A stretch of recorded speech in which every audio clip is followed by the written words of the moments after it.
26 sampai 1647 Masehi.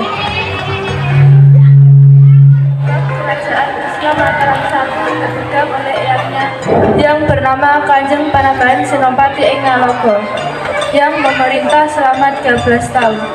Beliau dinobatkan menjadi raja pada tahun 1551 Masehi dan wafat tahun 1563 Masehi pada hari Jumat Kliwon, tepatnya bulan Ngasuro tahun Wawu, dan dimakamkan di Kota Gede di sebelah barat Masjid Perak. Setelah wafatnya Raden Mas Jolang, maka kerajaan Islam Mataram ketiga dipegang oleh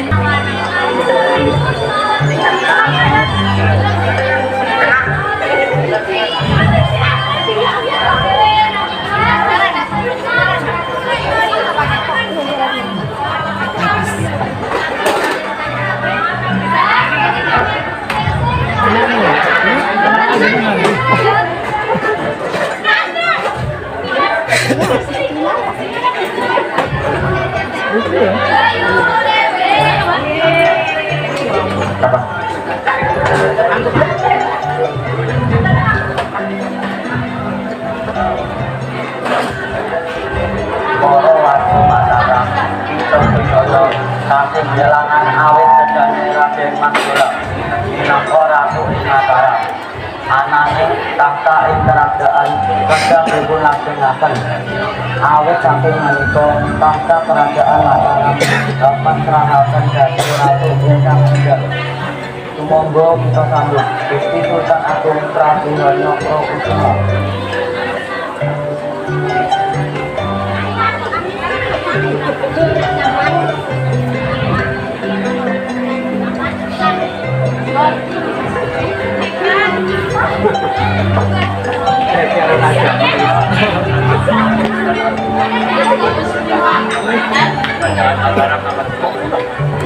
Matur nuwun Sunan, saya pasti akan membutuhkan bantuan Anda untuk menjalankan kerajaan ini.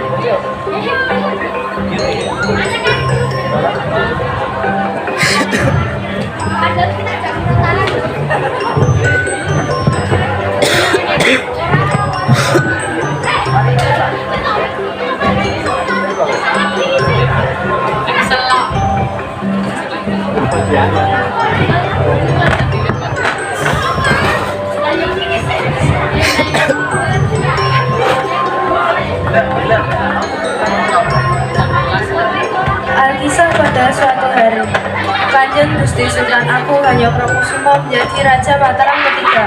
Beliau pantas menjadi suri tauladan bagi rakyatnya, karena di samping beliau seorang raja yang mempunyai kekuasaan besar, beliau juga seorang muslim yang taat, selalu beribadah tepat pada waktunya.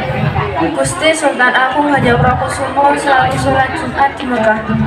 Pada suatu ketika, ia sholat Jumat di Mekah bersama pembesar-pembesar Mekah. Dan menurut sejarah, saat itu Sunan Kalijogo juga hadir di situ. Di tengah hari yang panas, usai melaksanakan sholat Jumat, Kanjeng Gusti Sultan Agung Hanyokrokusumo duduk di serambi masjid bersama pembesar-pembesar Mekah dan Sunan Kalijaga. Aku mempunyai suatu keinginan. Menurut Anda, bagaimana jika saya membangun makam di tanah suci Mekah?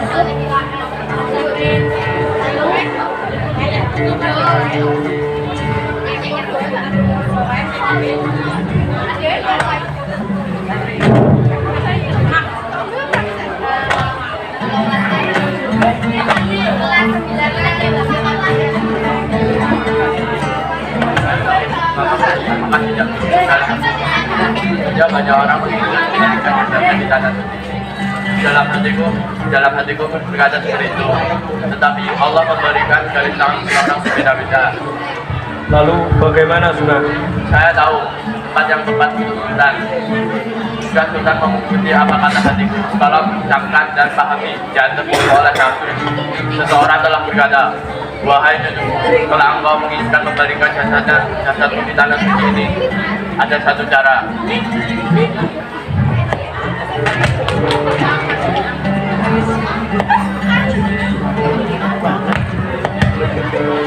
saya akan menemukan batu ini. Di mana batu ini jatuh, kalau buatlah makam di situ.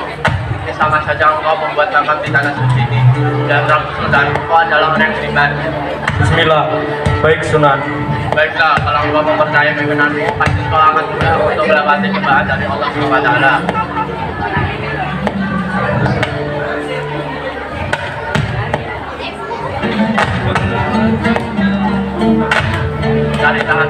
Carilah mana batu itu terjatuh.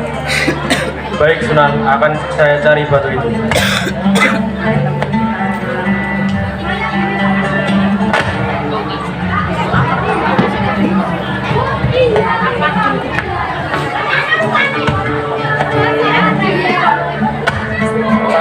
Sultan Agung sedang membara dengan satu artinya yang setia, mencari letak di mana jatuhnya batu yang sudah dilempar oleh Sunan Kalijaga.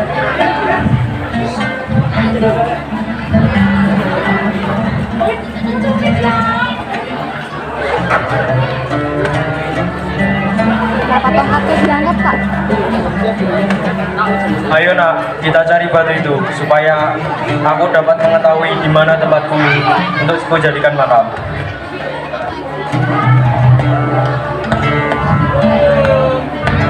Keduanya terus mencari dan bertanya kepada warga sekitar. Coba kau tanyakan kepada bapak itu.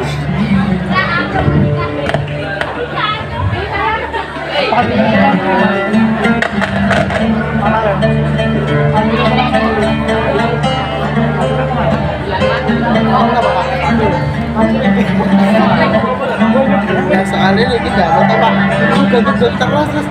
Oh, tidak apa-apa bapak. Mohon maaf telah mengganggu pekerjaannya.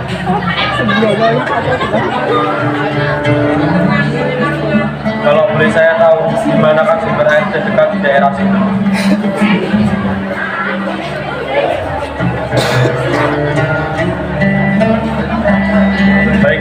Baiklah Pak, akan saya teruskan perjalanan saya.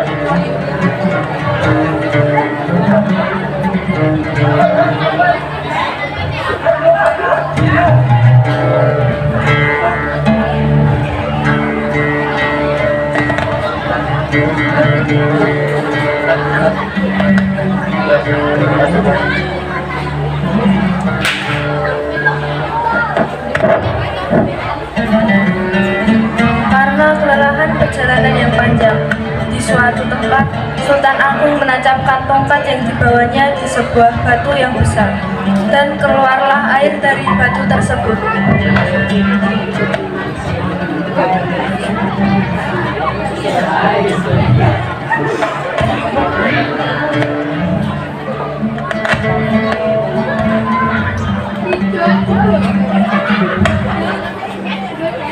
Bismillahirrahmanirrahim. Hasilnya bombastis. Subhanallah, Masya Allah, Allah telah menunjukkan keagungannya kepada kita.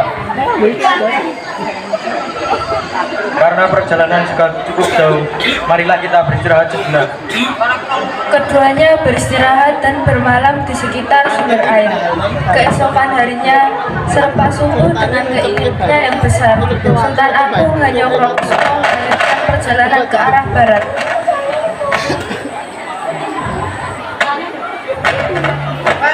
Subhanallah, Masya Allah, cahaya apakah itu? Aku menjadi keingetan. Mereka berdua berhenti untuk tatira di sebuah pegunungan sambil berdoa memohon petunjuknya. Akhirnya dari tempat terang itu terlihat sinar yang terang. Keesokan harinya,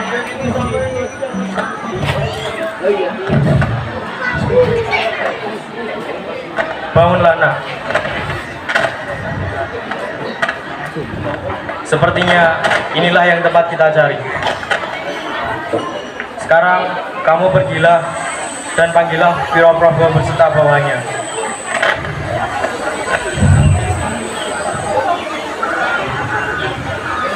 Pergilah, semoga Tuhan menyertaimu.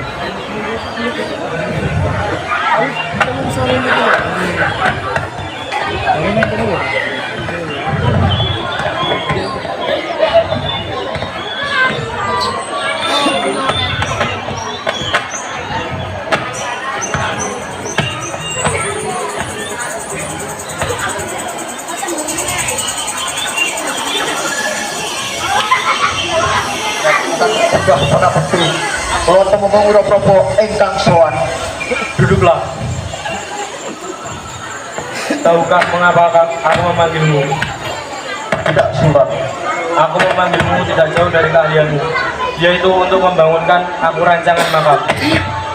Sedikit Sultan, akan saya kerjakan tugas ini dengan sebaik-baiknya. Dan izinkan saya pamit untuk memulai tugas ini. Pergilah.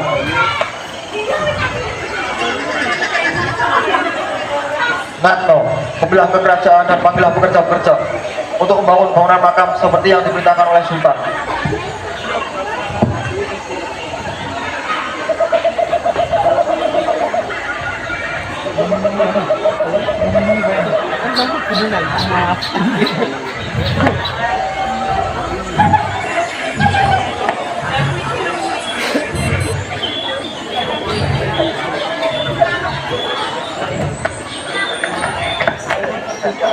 Tumenggung Wiraprabha dan bawahannya sedang bekerja membangun bangunan makam. Suatu hari, Panembahan Juman datang ke Giriloyo.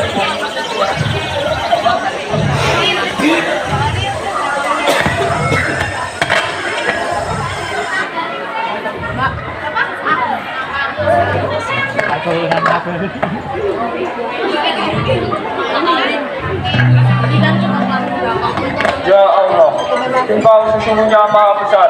Apa yang Kau hendaki pasti akan terjadi. Mengapa Paman datang ke sini?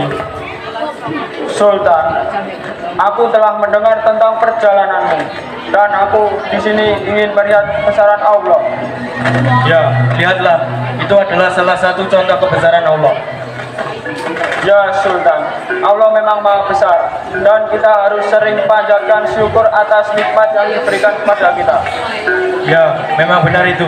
Saya dan masyarakat di sekitar sini selalu memanjatkan nama Allah. Teruskan apa yang kau lakukan selama ini, Sultan. Baiklah, akan saya teruskan selagi saya mampu dan diberi kemudahan. Sultan, ada satu hal yang ingin aku sampaikan kepadamu. Izinkan aku beristirahat di sini sampai waktuku tiba. Paman, mengapa Paman beristirahat di sini? Karena ada kebesaran Allah di sini.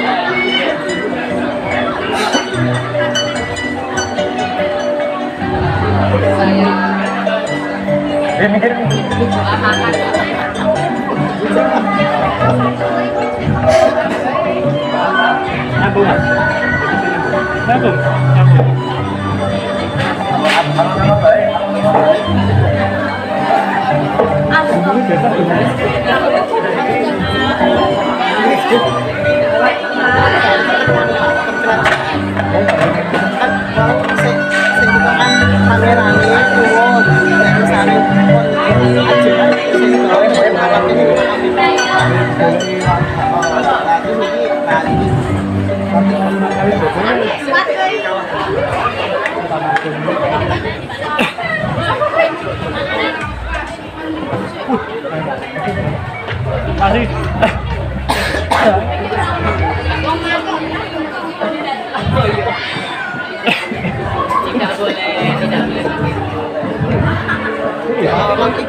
Sultan, mendekatlah. Apakah kau masih ingat dengan pesan yang aku sampaikan kepadamu? Insya Allah masih ingat, Paman. Jika waktunya tiba, makamkan aku di sini juga. Inna lillahi wa inna ilaihi rajiun. Panembahan Juman merasa bahagia dan lega karena apa yang menjadi maksudnya diizinkan oleh Kanjeng Sultan. Pada suatu ketika, Panembahan Juman sakit dan Sultan diobati. Sang Sultan pun menjenguknya dengan suara yang terbata-bata. Beliau berusaha berbicara.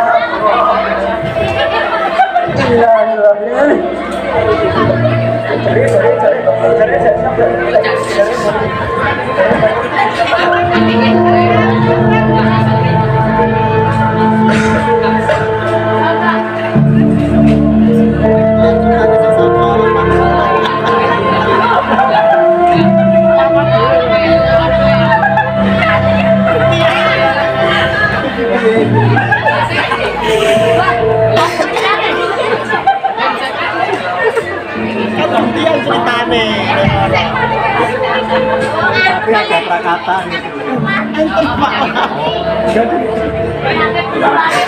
Rajaku, mungkin waktuku telah tiba.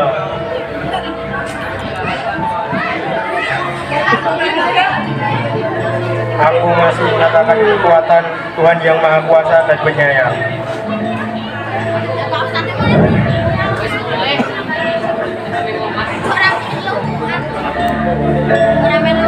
Tak lama kemudian Panembahan Juminah wafat. Kanjeng Gusti Sultan Agung Hanyokrokusumo mengikuti wasiat pamannya, dan Panembahan Juminahlah yang pertama kali dimakamkan di makam Giriloyo. Setelah selang waktu 5 tahun, Kanjeng Gusti Sultan Agung Hanyokrokusumo wafat.